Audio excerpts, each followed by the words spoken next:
नमस्कार शेतकरी बंधूंनो, आपण आता कृषी विज्ञान केंद्राच्या प्रक्षेत्रावर आहे। यावर्षी आपल्याला माहिती आहे की राज्यस्तरीय कृषी प्रदर्शनी 20, 21 आणि 22 जानेवारीला आपल्या कृषी विज्ञान केंद्र इथं भरत आहे। आता या प्रक्षेत्रावर सध्या आपण आहे तर हरभरा प्लॉटमध्ये आहे। तर हरभरा पिकाचं जे मुख्य उत्पादन आपलं कमी होतं याचे मागचे दोन कारणं, एक तर मर रोग येतो आणि दुसरं म्हणजे याच्यावर येणारी घाटे अळीचा प्रादुर्भाव।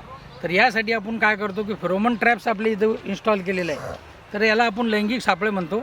तर या लैंगिक सापळेच्या माध्यमातून आपल्या पिकावर कीड केव्हा येणार हे याच्या माध्यमातून आपण ओळखतो। असे एका एकरामध्ये जर 2 ट्रॅप्स लावले आपण तर निश्चितच याचा आपल्याला फायदा होतो आणि आपल्या पिकावर केव्हा फवारणी घ्यायची हे आपल्याला समजते।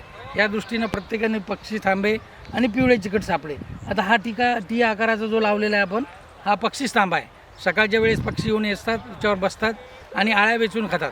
त्यानंतर बऱ्याच वेळा काय होतं की जेव्हा आपल्याला प्रादुर्भाव वाढतो तेव्हा याच्यामध्ये कामगंध गोळी असते आणि त्याच्या माध्यमातून काय होतात की नर पतंग इकडे आकर्षित होतात आणि याच्यामध्ये नर पडल्या जातात। याच्यामध्ये 8 ते 10 नर पतंग पडले की आपण समजायचं की आता फवारणीची वेळ आलेली आहे।